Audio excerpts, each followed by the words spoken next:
Bendiciones a todos. El día de hoy, como ya hemos estado hablando con anterioridad, vamos a empezar a tocar, hemos estado empezando a tocar el tema de los mandamientos. Hace 8 días hablamos del juzgar, de la importancia de entender bíblicamente qué es lo que significa juzgar. Y hoy vamos a hablar acerca del amor. ¿Por qué vamos a hablar acerca del amor? Porque el amor es un tema que muchas veces está un poco malinterpretado, porque la cultura, la actualidad, todas estas cuestiones nos han enseñado acerca de lo que es el amor y muchas veces aplicamos esa misma fórmula para pensar que ese es el amor del que nos habla la Biblia. Y es importante que nosotras entendamos qué significa el amor, porque Jesús habla de que los dos principales mandamientos tienen que ver con el amor. El principal mandamiento es, yo soy Yahweh y no hay ningún Dios fuera de mí. Ama al Señor tu Dios con todo tu corazón, toda tu mente y toda tu fuerza. Y el segundo mandamiento es similar, ama a tu prójimo como a ti mismo. Entonces, si entendemos qué significa el amor bíblico, vamos a aprender a amar a nuestro prójimo, no como el mundo nos dice que debemos amarlo, porque ahora levantarnos en protesta contra lo malo resulta que ya es odio, no es amor.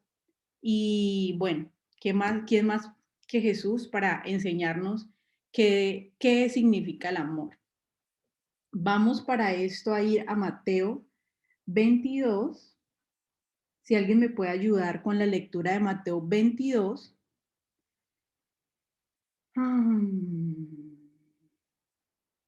del versículo 34 al 40. Mateo.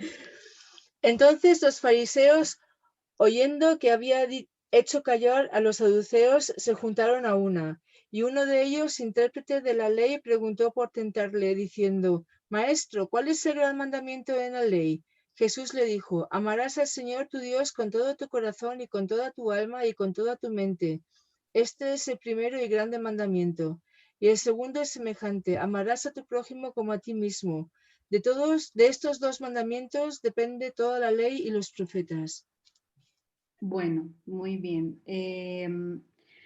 Bueno, en ese pasaje vemos lo que les acabo de decir, de que llegan los fariseos y un experto en la ley, porque acuérdense que los fariseos, digamos, era una clase religiosa en ese tiempo, estaban los fariseos, los saduceos, los celotes, y estos fariseos tenían mucho poder en el ámbito religioso de la época de Jesús. Entonces se le acercan de corte fariseo, se les acerca un experto de la ley y dice que le hace esta pregunta no porque quiere saber acerca de los mandamientos, sino porque quiere tenderle una trampa a Jesús. ¿Por qué? Porque un verdadero profeta de Dios, como lo hablábamos hace 8 días, nunca va a invalidar ni la ley ni los profetas. Si llegase hoy un profeta a invalidar lo que la palabra de Dios dice en la ley y en los profetas, ¿cómo nosotros haríamos para saber si es un verdadero profeta o no? Porque lo que dice no está en contra de lo que dice la Biblia, ni nos lleva a hacer en contra de lo que dice la Biblia, porque ¿cómo sabemos si algo es genuino o si algo es falso? La Biblia nos da estas herramientas. Ahora, en el tiempo de Jesús, ¿cómo saber si Jesús era un verdadero Mesías o cómo saber si Jesús era un falso Mesías? Tenían que probarlo con los escritos que ellos ya tenían, que es lo que se le llama Antiguo Testamento. Si Jesús estaba alineado con las palabras antiguas del Padre, no lo contradecía, no iba en contra de lo que el Padre había dicho, entonces todo el mundo sabía, este es un verdadero profeta, porque no viene a enseñarnos otras leyes diferentes, ni a volvernos en contra de lo que la palabra de Dios nos ha dicho desde nuestros antepasados. Entonces, estas personas venían a ponerle una trampa a Jesús, porque quería que Jesús anulara de alguna manera la ley. Y Jesús, conociendo que lo que estaban haciendo no era que querían entender los mandamientos, sino que querían ponerle una trampa a Jesús, como dice el versículo 35. Uno de ellos, experto, era experto en la ley, pero no quería saber la ley para ponerla en práctica en su vida, sino que quería ponerle una trampa porque Jesús sí cumplía la ley. Maestro, ¿cuál es el mandamiento más importante de la ley? Al Jesús darle relevancia a un mandamiento, está quitándole la relevancia a los demás. Y esto era lo que este maestro de la ley quería que Jesús dijera para decir, te agarré. Si ve que este sí nos está enseñando otras cosas que Moisés no nos enseñó, miren, este es un falso profeta. Este viene a desviar a nuestros hermanos de la verdadera fe, porque era un maestro de la ley. Pero Jesús, de una manera muy astuta, con la sabiduría que tenía, toma todos los mandamientos de la ley de Moisés y hace un perfecto resumen en dos. Él no los anula, simplemente los resume de una manera magistral. Y entonces él dice, hay dos mandamientos que son los principales, que es ama al Señor tu Dios con todo tu corazón, con todo tu ser y con toda tu mente, que este es el primero y el más importante de los mandamientos, y el segundo se parece a este, ama a tu prójimo como a ti mismo. De estos dos mandamientos depende toda la ley y los profetas.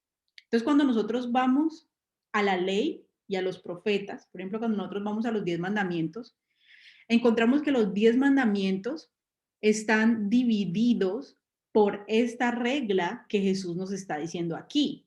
Los primeros 4 mandamientos son acerca de Dios y los últimos 6 son acerca de nuestro prójimo. Los primeros 4 mandamientos es yo soy Dios único y no tendrás otros dioses delante de mí. El segundo mandamiento es no te harás ídolos. El tercer mandamiento no llevarás mi nombre en vano. Y el cuarto mandamiento guardarás Shabbat. Estos son los 4 mandamientos con los que nosotros le demostramos a Dios que lo amamos con toda nuestra mente, con todo nuestro corazón, con toda nuestra alma y con todas nuestras fuerzas, como lo está diciendo aquí Jesús, porque Jesús está resumiendo la ley. Luego siguen los otros 6, que son acerca de nuestros hermanos, que son no robarás, no matarás, no dirás falso testimonio, no codiciarás la mujer de tu prójimo, no mentirás, honrarás a tu padre y a tu madre, los dije en desorden, pero esos son los últimos 6 que tienen que ver con mi prójimo. Y entonces, ¿de qué manera yo amo a mi prójimo?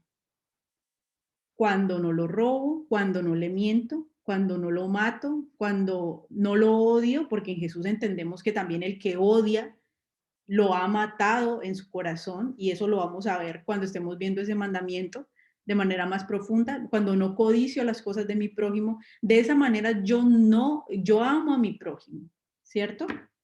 Entonces,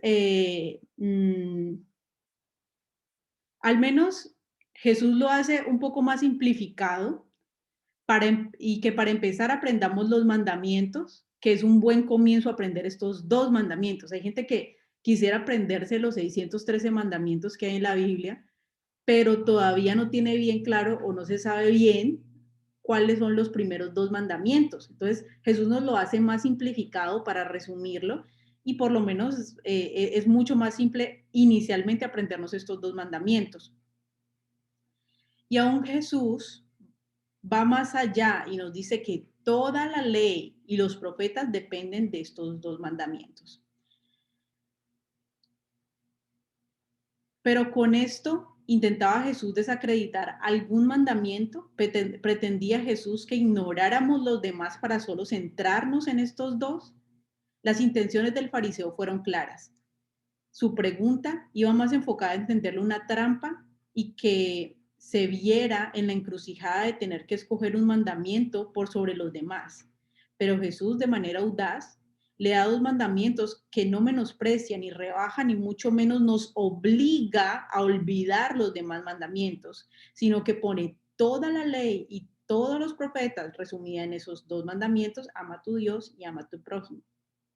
Ama a Dios y ama a tu prójimo. Pero, ¿qué es el amor? Y vamos aquí a empezar a hablar del amor al prójimo. Ya acerca del amor a Dios vamos a hablar en otro momento. Hoy vamos a hablar acerca del amor al prójimo. ¿Qué se nos ha dicho que es el amor al prójimo? ¿De qué manera nosotros podemos conocer que de verdad tenemos amor por el prójimo? ¿Qué es lo que la Iglesia Católica de una manera muy magistral nos enseñó? Y todavía nosotros, aunque somos cristianos, muchas veces creemos que solamente eso es el amor o el que hace esas cosas ama más que los demás. El servicio social. Vamos a ver hoy vamos a hablar acerca del servicio social. Mucho se nos ha hablado de que el amor al prójimo es el servicio social.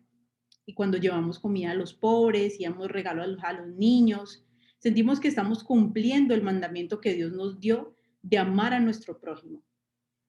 Porque finalmente fue lo que la Iglesia Católica nos dejó, que las obras de caridad nos hacían justos y nos daban la entrada al cielo. Lo que estoy intentando decir verdaderamente no es que el servicio al prójimo no sirva ni sea necesario. La parábola del buen samaritano, muy usada para referirnos a los aspectos de servicio social, nos enseña que es importante servir. Pero paradójicamente, esta parábola nos estaba dando una lección acerca del servicio social. Pues siendo esto una parábola, estaba dándonos una enseñanza comparativa acerca de un tema diferente. Y en este punto yo quiero centrarme, porque la Biblia está llena de parábolas. De hecho, en los Salmos estaba profetizado acerca del Mesías, que el Mesías iba a hablar secretos en parábolas. Y para nosotros poder entender las parábolas en las que la Biblia está escrita, no solamente algunas parábolas que Jesús dijo, sino, por ejemplo, todo el libro de Apocalipsis está repleto de parábolas.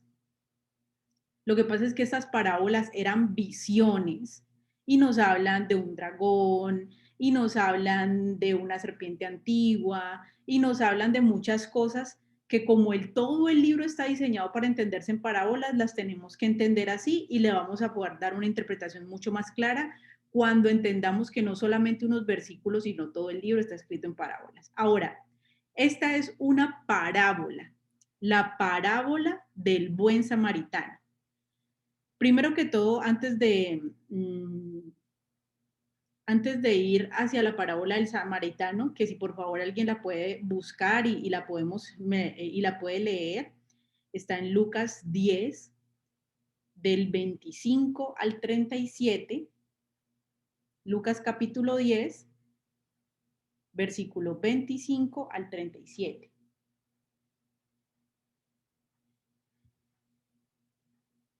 Entonces, mientras ustedes la buscan,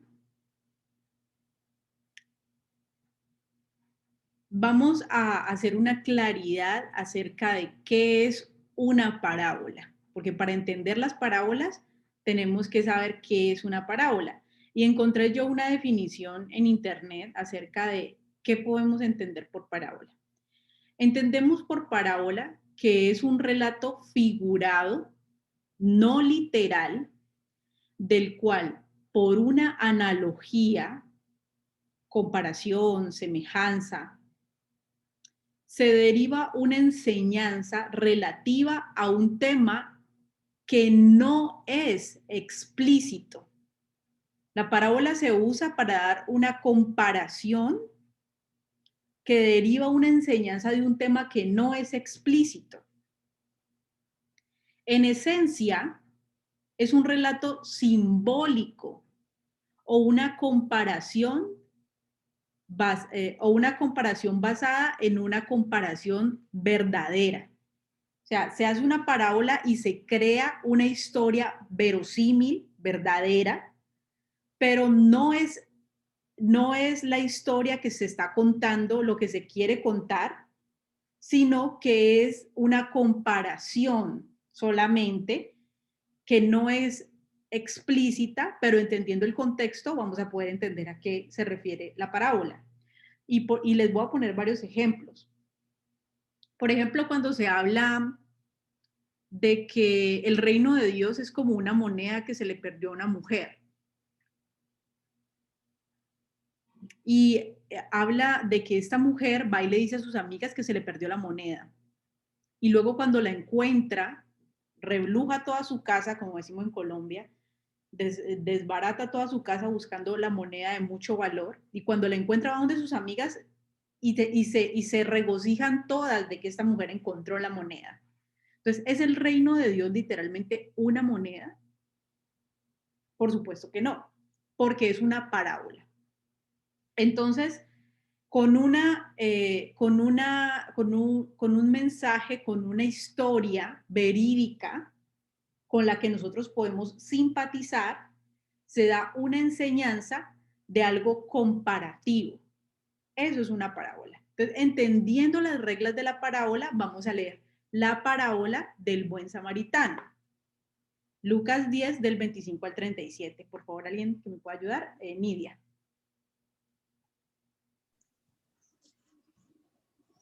Parábola del buen samaritano. En esto se presentó un experto en la ley y para poner a prueba a Jesús le hizo esta pregunta.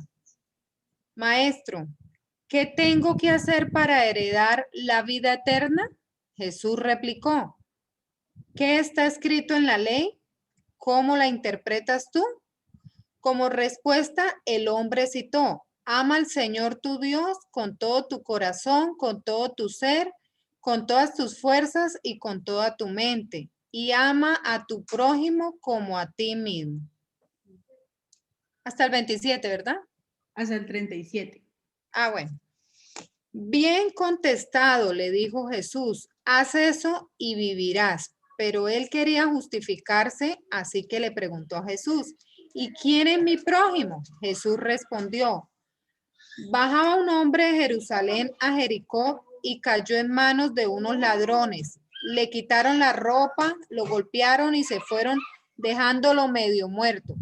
Resulta que viajaba por el mismo camino un sacerdote, quien al verlo se desvió y siguió de largo.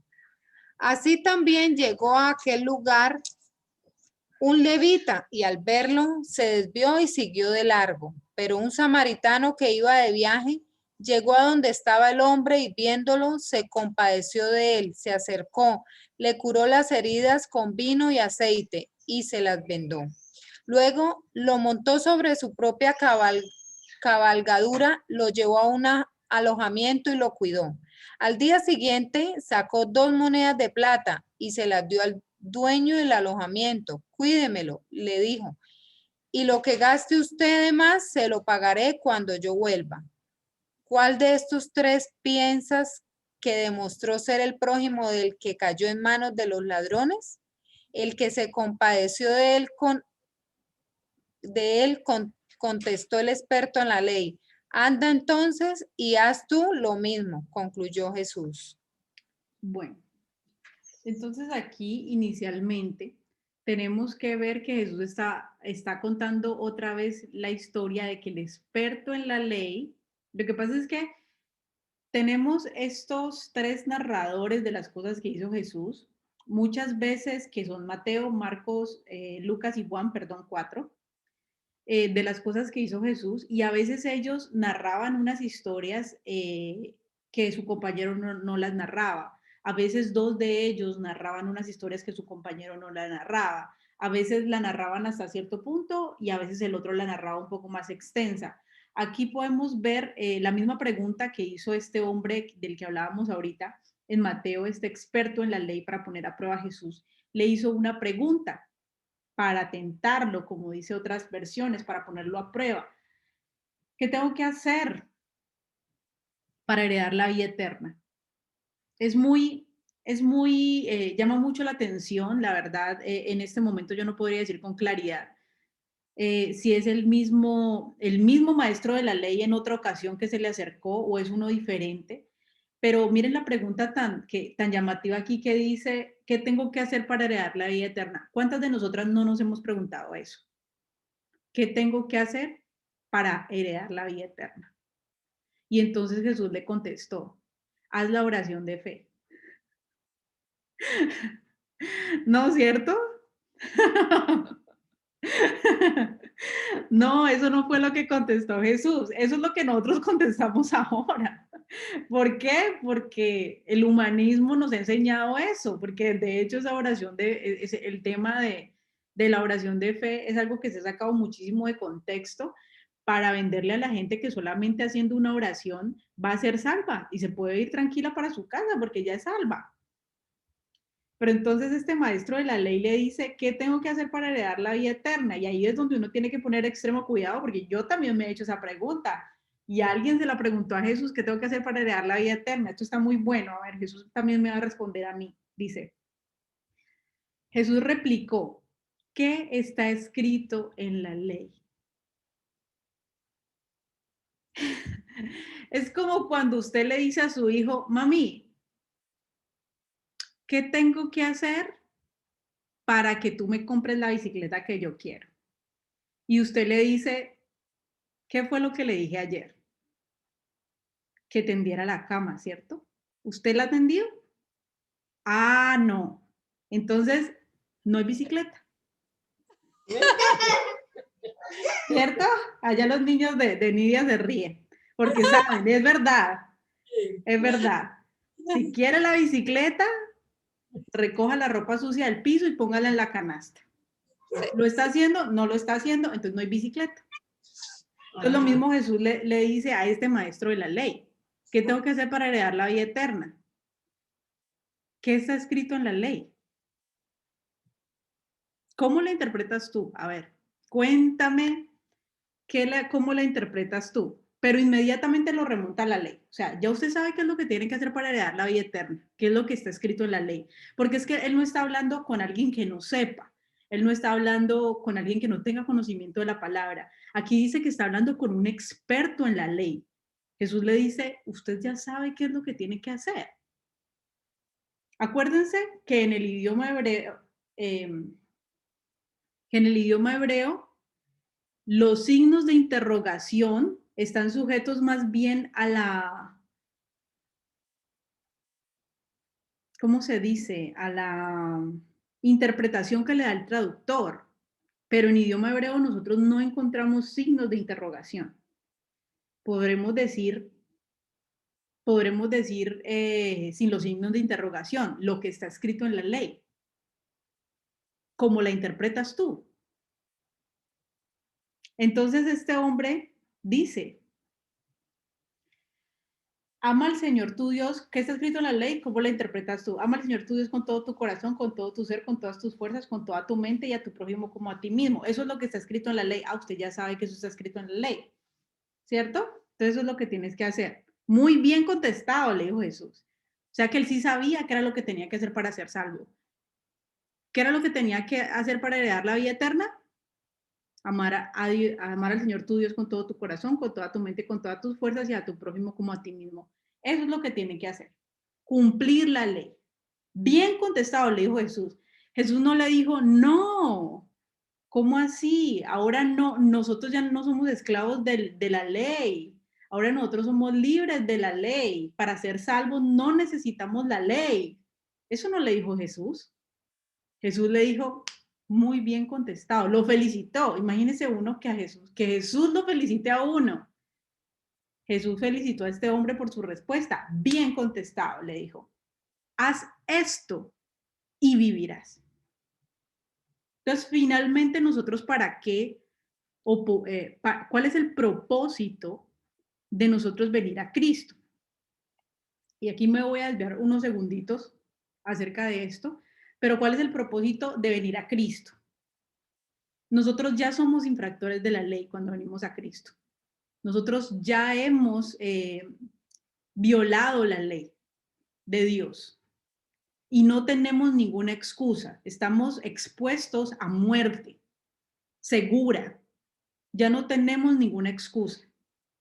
Pero Jesús, como ya sabía que todas las personas en el mundo están expuestas a muerte, lo que hace Jesús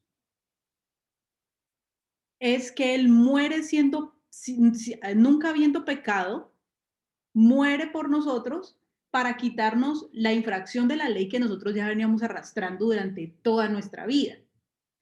Pero el día que Jesús nos declara a nosotros inocentes, es por la misma razón, y lo que hablábamos hace 8 días, por la misma razón que declara a la mujer adúltera inocente. Le dice, mujer, ¿dónde están los que te acusan? Ella dice, no, no están. Ah, bueno, yo tampoco te condeno. Vete de aquí y no peques más. Esa es la justificación que nosotros recibimos al llegar a Jesús. Tenemos una deuda evidente e impagable. Jesús nos la perdona completamente, como en la parábola de los dos deudores. El que debía más fue donde el rey le iba a quitar su familia, le iba a quitar todo lo que tenía, todo. Pero movido a compasión, el rey le perdona toda la deuda que este siervo no era capaz de pagar. ¿Y qué hace este siervo una vez sale de la presencia del rey? Encuella a otro que le debía unas poquitas monedas y lo manda a la cárcel porque no se las puede pagar. Entonces, es la misma similitud, porque eso también es una parábola hacia nosotros. Nosotros estamos delante de la presencia del Rey, que es Jesús, que es el Padre, y nuestra misericordia es Jesús. El Padre nos declara inocentes y nosotros, a través de esa inocencia, somos libres para seguir haciendo las cosas mal que veníamos haciendo, como este deudor que fue y encuelló a su hermano y le dijo, yo no te perdono tu deuda. Somos libres para actuar conforme a la justicia, porque si seguimos actuando conforme a esa deuda, conforme a como actuábamos antes, lo que nos va a pasar es lo mismo que le pasó a ese deudor. Lo van a meter a la cárcel y va a ser condenado en la cárcel. Volvemos aquí, cierro paréntesis y vuelvo aquí a esta parábola. Y entonces dice, bien contestado, haz esto y vivirás. Ahora, ya nosotros siendo rescatados por Jesús y justificados, ¿qué tenemos que hacer para permanecer en ese sacrificio de Cristo, para permanecer en Cristo, para vivir y ya no morir eternamente? Guardando los mandamientos, como dice Jesús aquí. Bien contestado, haz eso y ya no vas a morir eternamente, vas a vivir. Pero él quería justificarse.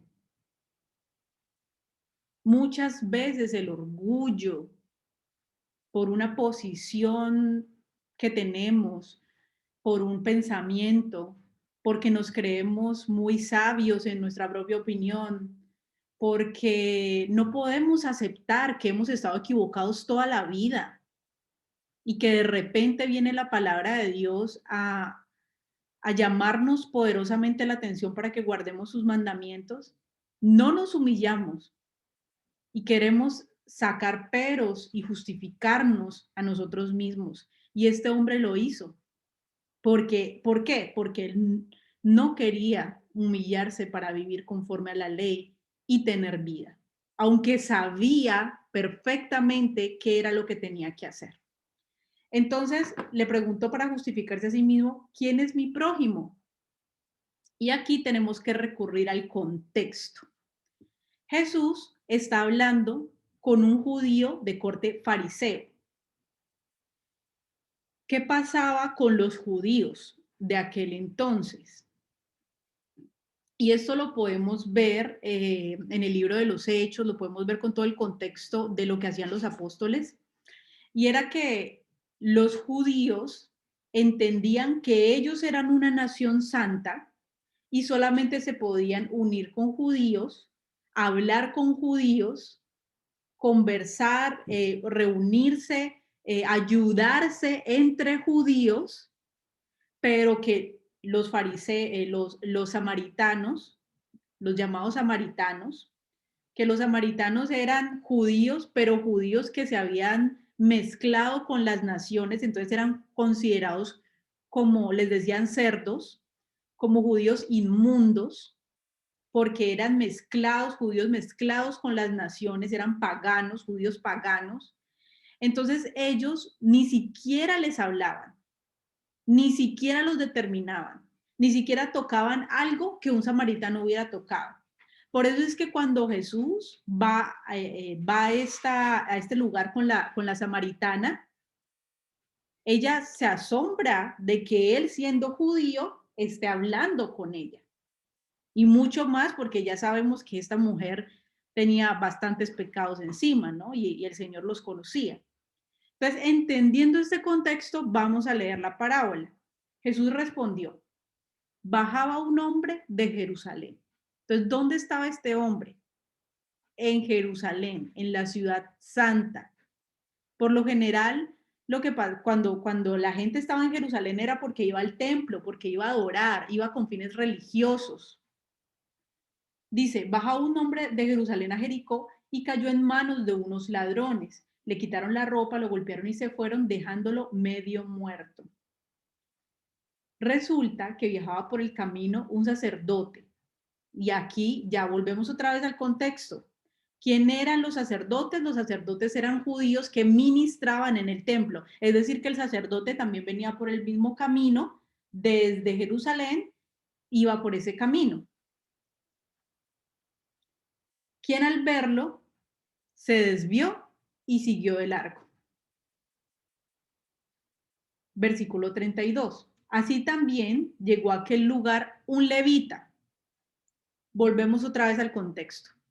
¿Quiénes eran los levitas? Los levitas eran los de la tribu de Leví. Los sacerdotes también eran levitas, pero no todos los levitas eran sacerdotes. Los únicos levitas que podían ser sacerdotes eran los descendientes de Aarón. Entonces, en este orden de ideas, pasó un sacerdote y pasó un levita, que también ministraba en el templo. O sea, ellos venían de hacer sus funciones religiosas en el templo.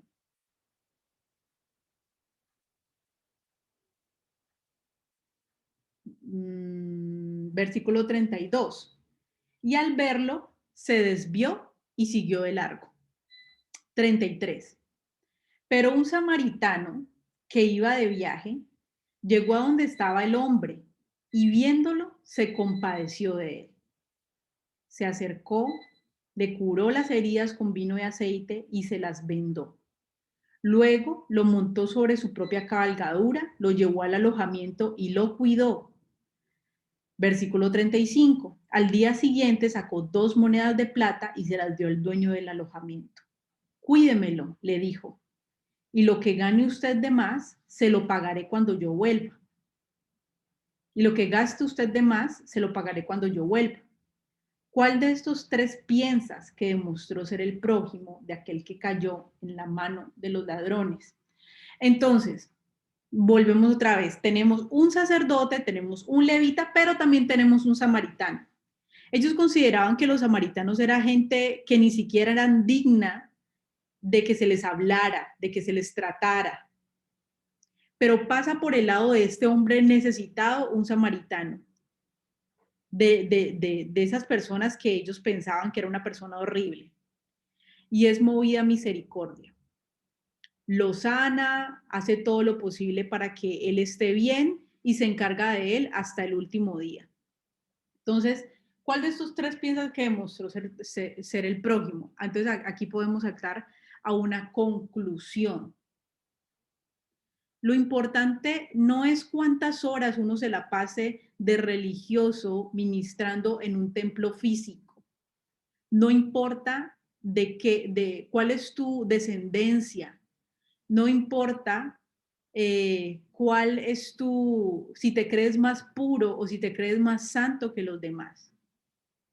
Lo importante es que aún el samaritano vio que alguien estaba necesitando ayuda cerca de él y se movió a misericordia, y lo que Dios hizo fue restaurar a esta persona que había sido ultrajada por ladrones. Bye, Erika. Bendiciones. Bueno, Erika ya se nos tuvo que desconectar, nos había dicho que iba a conectarse hasta temprano hoy. Entonces, este samaritano que tenía tan mala reputación delante de los sacerdotes, delante de la gente religiosa, actuó con mucha más justicia, actuó mucho más conforme a la ley, porque cuando pasó por el lado de alguien que lo necesitaba, lo que hizo fue tenderle la mano y ayudarlo. Pero los religiosos que pasaron por el lado de este hombre no lo ayudaron simplemente porque no pensaron que él era santo, que él era digno o que él era suficientemente bueno para ellos. No lo tocaron porque no se querían contaminar ritualmente.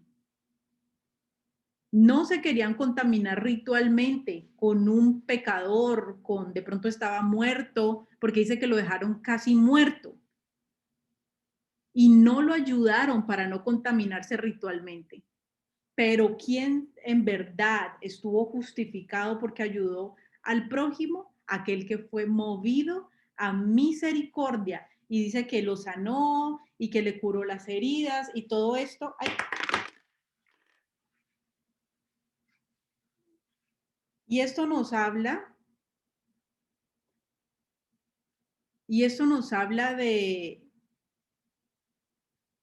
de la importancia, de que cuando nosotros tengamos a alguien alrededor de nosotros y que se esté muriendo espiritualmente también, porque esto es una parábola. Volvamos a centrarnos en que es una parábola, una comparación. Hay gente que está agonizando, está casi muerta al lado de nosotros. Acuérdense lo que Jesús está diciéndole al experto en la ley. ¿Qué dice la ley? Amarás al Señor tu Dios con todo tu corazón y con toda tu mente, a tu prójimo como a ti mismo. Bueno, muy bien dicho. Haz esto y vivirás. Y luego le hace una comparación y le dice, hay alguien que está al lado del camino medio muerto. ¿Qué vas a hacer tú, experto en la ley, con esa persona? ¿No te vas a contaminar porque esa persona no es santa? ¿No te vas a contaminar porque esa persona no es amiga tuya? ¿No es familiar? Si hay alguien que está al lado del camino agonizante, tú tienes que inyectarle vida, darle palabras de vida, cuidarlo, hacer lo que se necesite. Dice que hasta este hombre sacó dinero para que se le cuidara. Lo que tome para hacer, cuídalo para que este hombre moribundo viva. Y está hablando Jesús, haz esto y vivirás. Y también ama a tu prójimo, para que haciendo con tu prójimo como tienes que hacer delante de Dios, tu prójimo viva. ¿Cómo? Guardando la ley acerca de tu prójimo y amando a tu prójimo conforme a la ley, para que tu prójimo viva. Entonces, cada vez que pases por un camino o cada vez que tengas una situación, no te hagas el de la vista gorda con la necesidad de tu prójimo que está en medio del camino, muriendo espiritualmente. Necesita a Cristo, necesita la palabra de Cristo. No te hagas el de la vista gorda, sino que tú también impártele vida a través de la ley de Dios, porque Él dice, ¿qué tengo que hacer para heredar la vida eterna? Las mismas cosas que nosotros tenemos que hacer para heredar la vida eterna son las mismas cosas que nosotros debemos ayudar a nuestro prójimo para que nuestro prójimo herede la vida eterna. ¿Qué es? ¿Qué dijo Jesús? ¿Qué está escrito en la ley? Guardar la ley. Entonces, dice Jesús, ¿cuál de estos tres piensas que mostró ser el prójimo el que cayó en mano de ladrones? El que se compadeció de él. Entonces, a eso estamos llamados. Anda entonces tú y haz lo mismo. Una cosa que era muy difícil para hacer para los judíos religiosos.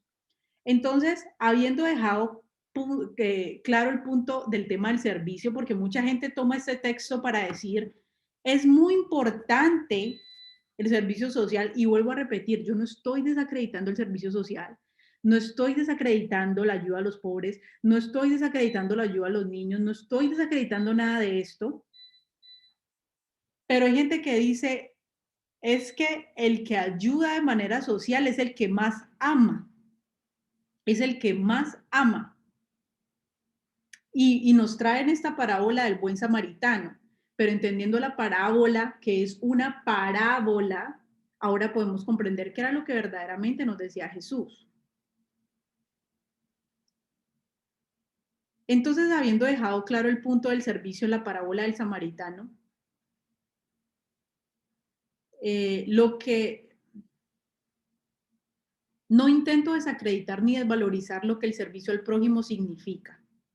Lo que quiero decir es que la labor social no es la manera de amar a nuestro prójimo, sino el resultado de amarlo. ¿Cómo se ama al prójimo?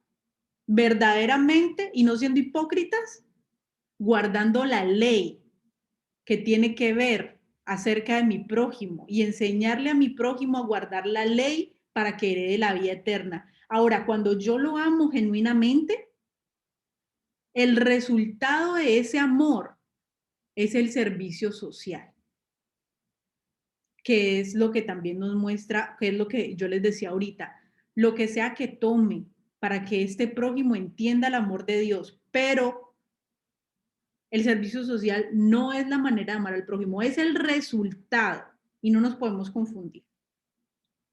Por eso es que el mundo hace mucha labor social y ama con hipocresía.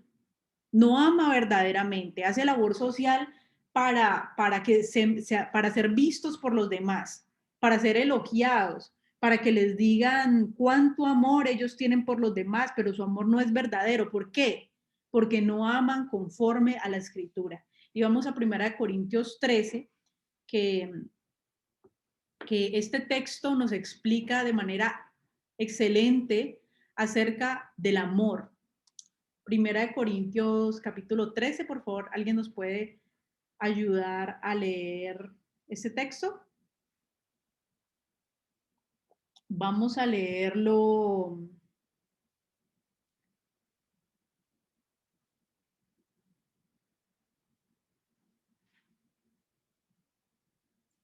hasta el 7, del 1 al 7. 1 Corintios capítulo 13, versículo del 1 al 7. Voy a ponerlo aquí.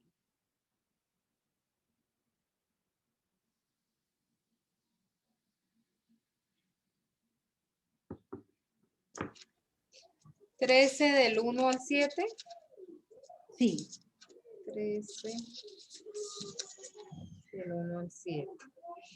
El amor. Ahora les voy a mostrar un camino más excelente.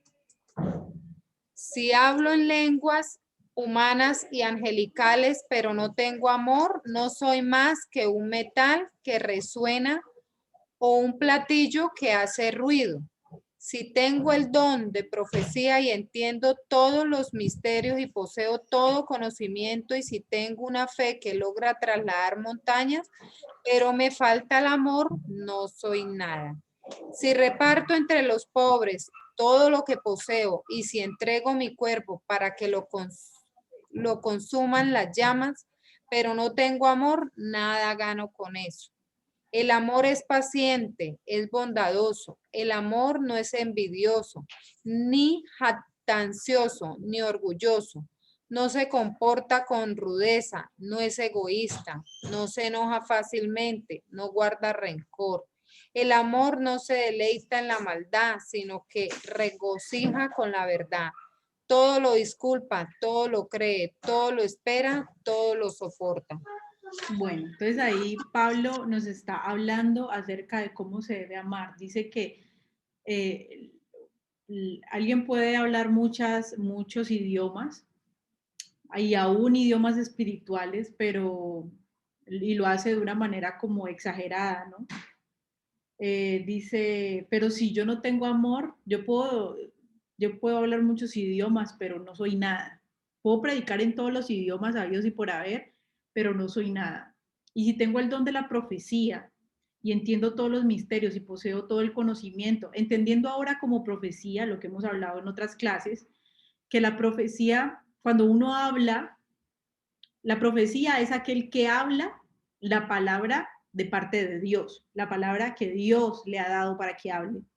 Ahora nosotros tenemos la palabra profética más segura, que es la Biblia. Estamos nosotros seguros 100% de que la Biblia es la palabra que vino de la boca de Dios. Cuando nosotros predicamos conforme no a las cosas humanas, sino conforme a la palabra de Dios, estamos hablando la palabra de Dios por nuestra boca, estamos ejerciendo la profecía, y por eso es que aquí dice, si yo tengo el don de profecía y entiendo todos los misterios, está hablando de alguien que escudriña la palabra de Dios para enseñarla, entiendo todos los misterios y poseo conocimiento. Y si tengo una fe que logra trasladar las montañas, pero me falta amor, ¿y qué es el amor? Lo que Jesús nos enseñó, cumplir los mandamientos que tienen que ver con Dios y cumplir los mandamientos que tienen que ver con el prójimo. No soy nada. Y vuelve a decir de todo el tema del servicio social. Si reparto entre los pobres todo lo que poseo, sin quedarme con un centavo yo para mí, sino todo a los pobres, y entrego hasta mi cuerpo para ser sacrificado, aquí dice algo bien terrible, para ser consumido en llamas, que es una muerte terrible, pero no tengo amor, no gano nada con eso. Y luego dice, ¿cómo es el amor? El amor es paciente, el amor es bondadoso, no es envidioso, no es jactancioso, no es orgulloso. Eso es lo que nos hace a nosotros cuando tenemos la palabra de Dios en nuestra vida. Somos pacientes, somos bondadosos, no somos envidiosos, ni jactanciosos, ni orgullosos. No nos comportamos con rudeza, no somos egoístas. El amor no se enoja fácilmente, el amor no guarda rencor. Y volvemos al tema de la parábola de los dos deudores que hablábamos ahorita. El amor no guarda rencor, no se deleita en la maldad. ¿Y qué es la maldad? ¿Qué es lo bueno? La ley. ¿Qué es la maldad? Lo que va en contra de la ley. No se deleita en la maldad, sino que se regocija con la verdad. ¿Qué es la verdad? La ley. Todo lo disculpa, todo lo cree, todo lo espera, todo lo soporta.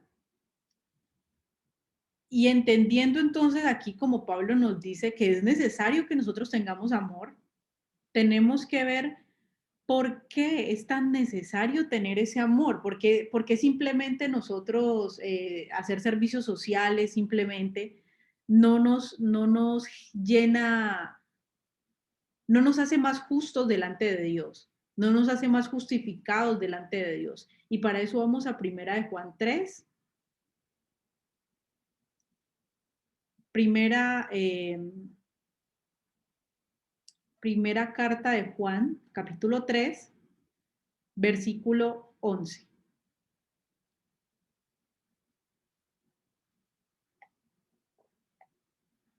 Y lo voy a leer yo. Dice, este es el mensaje que han oído desde el principio. ¿Cuál es el mensaje que hemos oído desde el principio? Que nos amemos los unos a los otros. Y luego dice, versículo 12, no seamos como Caín. Y aquí el apóstol se está metiendo también el mismo. Nosotros como iglesia no podemos ser como Caín, no seamos como Caín, que por ser malo o maligno, y ya entendemos qué es lo malo o qué es lo maligno, lo que va en contra de la ley, asesinó a su hermano. Entonces, ¿por qué lo hizo? Porque sus propias obras eran malas y las de su hermano iban conforme a la ley. Entonces, primero dicen, ámense y no sean como Caín, que las obras de Caín eran malas y por eso mató a su hermano porque sus obras eran justas. Entonces, ¿cuál es el amor? Si Caín hubiera cumplido la ley, aunque en ese tiempo no existía la ley de Moisés, pero ciertamente Dios lo llama a Caín, cuando nosotros leemos la historia de Caín, Dios llama a Caín y lo ¿cómo se dice? intenta persuadirlo de que no siga por ese camino. Cuando leemos Génesis, Dios le llama a Caín y habla con él antes de que Caín asesine a Abel. Y le dice, ¿por qué ha caído tu semblante? Si hicieras lo bueno, si hicieras conforme la justicia, Caín, no tendrías decaído el semblante, sino que serías exaltado. Pero ¿qué hizo Caín? Como este experto en la ley, quería justificarse a sí mismo. No se humilló delante de Dios, sino que se ensoberbeció y llevó a cabo el plan que tenía. No tenía ninguna razón para matar a su hermano, más que le tenía envidia a su hermano porque era preferido delante de Dios, pero era que las obras de su hermano eran justas y las de él eran malvadas. Entonces, cuando nosotros no cumplimos la ley de Dios, no tenemos la capacidad de amar genuinamente, sino que nos convertimos en unos hipócritas. Cuando nosotros cumplimos la ley de Dios, somos capaces de amar genuinamente, porque el amor nuestro tiene una valla, tiene límites, está regulado por Dios. Entonces nuestro amor es un amor puro, genuino, sincero. Lo que hablábamos hace 8 días. Si quieres juzgar a alguien y no estás cumpliendo la ley, primero quita la viga de tu propio ojo y luego podrás ver bien para quitar la pajita del hermano al que lo quieres juzgar.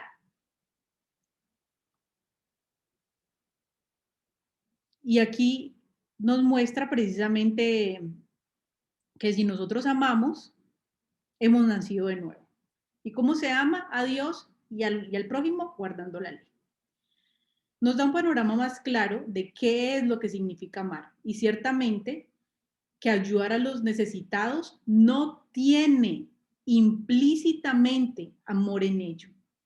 Yo les insto a ustedes a que puedan servirle a su prójimo, a que hagan obras de caridad, a que ayuden a los pobres y a los necesitados. Pero inicialmente, ¿cómo?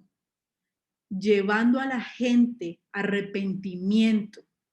Cuando los vean en el camino, como la parábola del fariseo, moribundos, sin vida en ellos prácticamente, ustedes puedan llevarle los mandamientos de Dios y a través de los mandamientos de Dios darle vida. Y si esa persona necesita algo más, como la parábola del fariseo, saque sus moneditas y sírvale con algo más. Pues la parábola del fariseo hablaba de monedas, ¿no? Saque lo que usted más pueda hacer y sírvale a los demás, pero primero ame conforme a la escritura y no sea hipócrita amando a su prójimo. Dice, y lo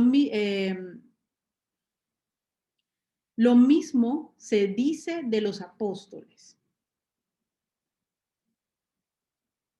Vamos a ir a Hechos, capítulo 6, versículo del 1 al 5.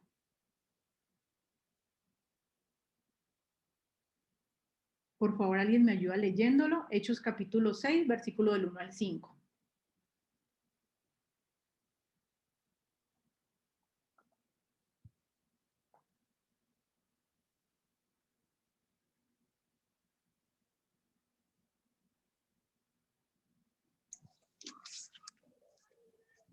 Hechos 6 Del 1 al dice, 5. del 1 al 5, elección de los 7. En aquellos días, al aumentar el número de los discípulos, se quejaron los judíos de habla griega contra los de habla aramea, de que sus viudas eran desatendidas en la distribución diaria de los alimentos. Así que los 12 reunieron a toda la comunidad de discípulos y les dijeron, no está bien que nosotros los apóstoles descuidemos el ministerio de la palabra de Dios para servir las mesas. Hermanos, escojan de entre ustedes a 7 hombres de buena reputación, llenos del espíritu y de sabiduría, para encargarles esta responsabilidad. Así nosotros nos dedicaremos de lleno a la oración y al ministerio de la palabra.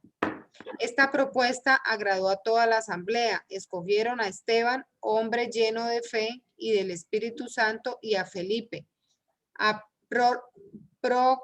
Prócoro, a Nicanor, a Timón, a Parmenás y a Nicolás, un prosélito de Antioquía. De Antioquía. De Sí. Antioquía.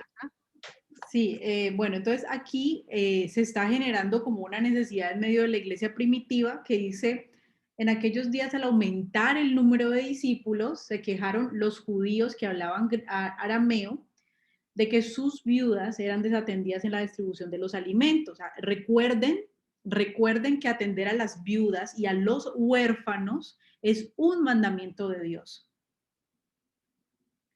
Bíblicamente, a los hombres se les es dado traer la provisión a sus casas.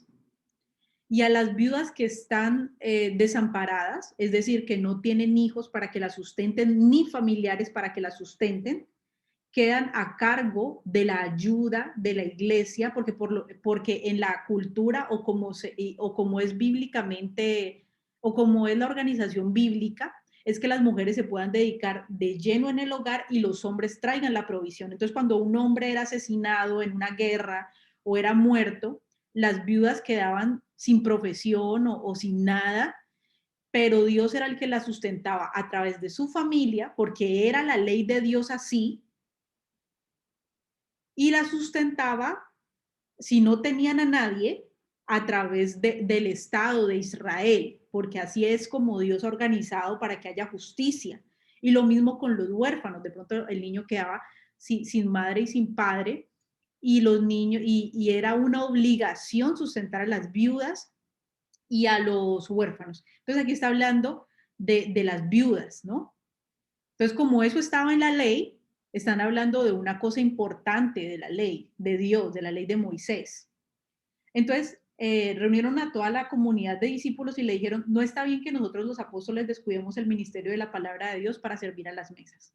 Parece un poco arrogante esta declaración que hacen aquí a los apóstoles. No, yo puedo servir a las mesas. Yo me voy a dedicar a ser un apóstol, viajar en jet y ir a todas las naciones. Yo eso servir a las mesas no. Pero obviamente como estos apóstoles no eran como los apostolobos que tenemos ahora, sino que eran siervos, sino que eran personas que no les arrebataban, no les robaban nada a nadie, hablaban de los mandamientos de Dios, eran personas, eran siervos genuinos, dicen, si nosotros nos vamos a poner a servir a las mesas, no vamos a tener el tiempo para orar y para estudiar la palabra como lo tendríamos que hacer para poder ir a predicar y que la palabra de Dios se siga extendiendo. Necesitamos ese tiempo con Dios. Entonces, que lo hagan otras personas, dice aquí, escojan de entre ustedes a 7 hombres de buena reputación. Entonces, aquí ya está hablando de la ayuda social. Dice, ¿qué es lo primordial? Amar a mi prójimo predicándole la verdad del evangelio. Ellos escogieron esa parte, pero también desarrollaron una organización en la iglesia para que otras personas, mire cómo estas personas que iban a servir a las mesas tenían que ser. Era un servicio a las mesas, de ayuda a las viudas, no era de predicación. Y mire cómo tenían que ser, de buena reputación, llenos del espíritu y de sabiduría. Y los escogieron para que ellos se pudieran dedicar a la oración y al ministerio de la palabra. Y entonces dice que a eso, versículo 5, que esto les agradó a la asamblea que se estaba quejando y escogieron a varios hombres. Entre estos escogieron a Esteban. Cuando nosotros seguimos leyendo el libro de los Hechos, y de eso ha hablado el pastor Carlos hace como 2 semanas, si mal no estoy, habló por varias semanas, acerca de Esteban. Y nos damos cuenta que Esteban no era un mico de los palotes, como decimos en Colombia, no era cualquier persona, que no sabía nada de Biblia, y como él no sabía nada de Biblia, entonces por eso atendía las mesas. No, Esteban era un hombre con Espíritu Santo, con sabiduría y con buena reputación. Y dice la Biblia que cuando llegó el momento, le estaba sirviendo a las mesas, pero cuando llegó el momento de predicar el evangelio a los judíos que lo estaban increpando, lo hizo, y lo hizo de una manera completísima. Empezó él a pasar por la ley y los profetas para mostrar a Jesús en su predicamento, y dice que esto a los religiosos les llenó de enojo, tanto que lo apedrearon. O sea, cuando él estaba predicando y terminó con esa predicación, dicen que ellos le miraron la cara y era como la cara de un ángel. Le iluminaba la cara a Esteban de lo lleno del Espíritu que él estaba. Y él no era de los apóstoles, él servía en las mesas, pero era un hombre con buen testimonio, y que cuando tuvo que predicar la palabra, porque ese es el amor, lo hizo, y lo hizo con diligencia, y lo hizo con denuedo, porque él también cumplía la palabra en su propia vida. Entonces nos habla de que Esteban fue el primer mártir que podemos encontrar en la palabra después de que Jesús muere, que fue apedreado, y de hecho su ropa, dice la Biblia, que fue puesta a los pies del mismo Pablo, un hombre que después vemos que se convierte y escribe tantas cartas.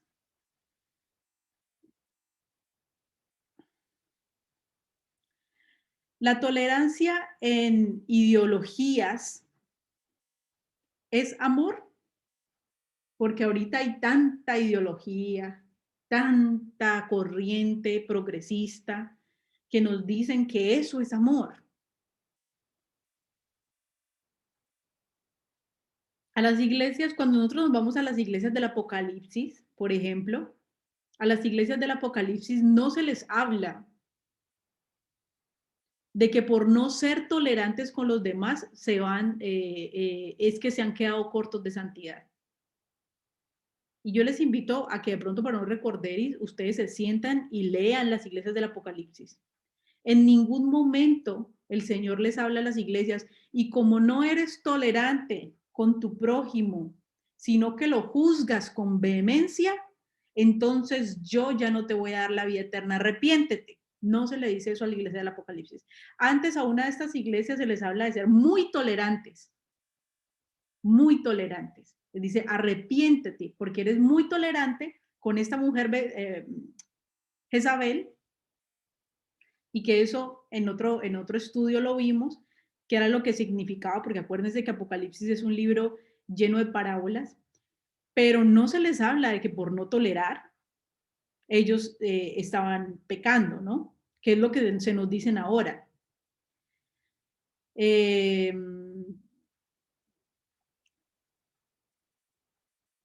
Y a otra iglesia se le habla de ser muy tolerante con la doctrina de los nicolaitas. Entonces, se nos llama antes a no ser tolerantes con lo malo, a amar no siendo tolerantes con lo malo. ¿Cuál es la definición del amor del mundo? Que si haces labor social y toleras la manera de pensar del mundo, de todo el mundo, como si hubieran muchas verdades, estás amando. Eso nos dice el mundo. ¿Cuál es el amor bíblico?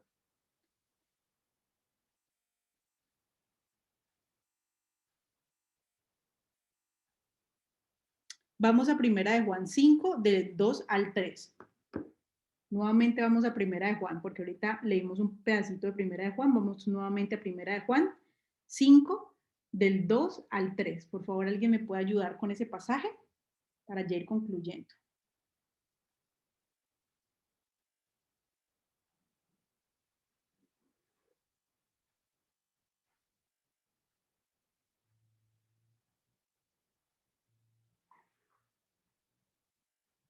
Primera de Juan 5, del 2 al 3.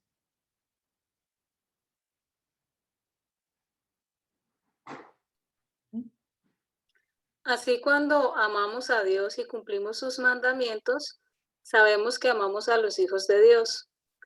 En esto consiste el amor a Dios, en que obedezcamos sus mandamientos, y estos no son difíciles de cumplir. Me encanta ese texto, porque entendiendo el contexto que vimos ahora, la parábola del samaritano, la parábola de los dos deudores, entendiendo todos los textos que vimos ahorita, vamos a este texto y parece que se nos cae una venda, porque cuando leemos amar, amar, amar, como que inmediatamente nos remitimos a la definición del amor del mundo. Pero cuando entendemos el amor bíblico y leemos nuevamente estos textos, inmediatamente se vuelve algo clarísimo para nosotros. Así, cuando amamos a Dios, cumpliendo sus mandamientos, sabemos que somos hijos de Dios. Versículo 3. En esto consiste el amor. ¿En qué consiste el amor? Usted me puede decir, Marily, pero no sé, eso como que yo no quedo muy convencida de que eso sea amor. ¿En qué consiste el amor? Pues vamos a 1 de Juan 5:3. ¿En qué consiste el amor? En que obedezcamos sus mandamientos. Y estos no son difíciles de cumplir. Ese es el amor. Obedecer los mandamientos. Y esos no son difíciles de cumplir, porque tenemos el Espíritu Santo en nosotros que nos guía a toda verdad.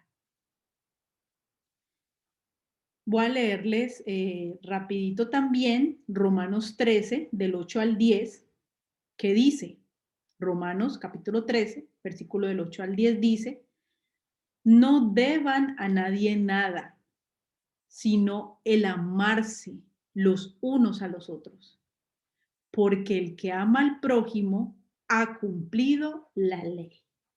¿Cuál es el amor al prójimo? El cumplimiento de la ley. Si yo amo a mi prójimo, no lo mato, no lo odio, no le robo, no le soy infiel a mi esposo, no miento, no codicio. Ese es el amor al prójimo. Porque no, y sigue diciendo, porque no adulterarás, no matarás, no hurtarás, no dirás falso testimonio, no codiciarás.